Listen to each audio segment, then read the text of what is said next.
Development ರುದ್ರಾಶ್ರಮದಲ್ಲಿ 8ನೇ ವರ್ಷದ ಹುಟ್ಟುಹಬ್ಬ ಆಚರಣೆ. ಗಂಗಾವತಿ ನಗರದ ಕರುಣಾ ರೂರಲ್ ಡೆವಲಪ್ಮೆಂಟ್ ರುದ್ರಾಶ್ರಮದಲ್ಲಿ ಫೆಬ್ರವರಿ 12ರಂದು 8ನೇ ವರ್ಷದ ಹುಟ್ಟುಹಬ್ಬವನ್ನು ಅರ್ಥಪೂರ್ಣವಾಗಿ ಆಚರಿಸಲಾಯಿತು.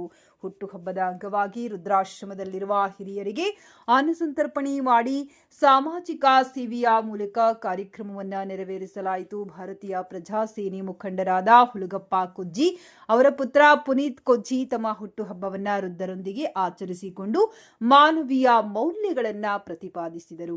ಕಾರ್ಯಕ್ರಮವು ಕುಟುಂಬದವರು ಹಾಗೂ ಸಂಘಟನೆಯ ಪದಾಧಿಕಾರಿಗಳ ಸಮ್ಮುಖದಲ್ಲಿ ನಡೆಯಿತು. ಈ ಸಂದರ್ಭದಲ್ಲಿ ಸಂಘಟನೆಯ ಜಿಲ್ಲಾಧ್ಯಕ್ಷರಾದ ಮರಿಯಪ್ಪ ಹೊಸಳ್ಳಿ, ಜಿಲ್ಲಾ ಉಪಾಧ್ಯಕ್ಷರಾದ ನರಸಿಂಹಲು ಹಿರೇಜಂತಕಲ್, ತಾಲೂಕು ಉಪಾಧ್ಯಕ್ಷರಾದ ಪಂಪಾಪತಿ ಹೊಸಳ್ಳಿ ಸೇರಿದಂತೆ ನರಸಿಂಹಲು, ಚಿಂತಲಕುಂಟ, ಭರತ್, ಈರಣ್ಣ, ಸೋಮ, ಹನುಮಂತ, ಕಿಟ್ಟಿ, ಗಾಳೆಪ್ಪ ಹಾಗೂ ಇತರೆ ಕುಟುಂಬ ಸದಸ್ಯರು ಮತ್ತು ಪದಾಧಿಕಾರಿಗಳು ಭಾಗವಹಿಸಿದ್ದರು. ಸಮಾಜ ಸೇವೆಯ ಮೂಲಕ ಹುಟ್ಟುಹಬ್ಬವನ್ನು ಆಚರಿಸಿ ಯುವಕರು ಸಮಾಜಕ್ಕೆ ಮಾದರಿಯಾಗಬೇಕೆಂದು ಕಾರ್ಯಕ್ರಮದಲ್ಲಿ ಭಾಗವಹಿಸಿದರು. ತಮ್ಮ ಅಭಿಪ್ರಾಯ ವ್ಯಕ್ತಪಡಿಸಿದರು.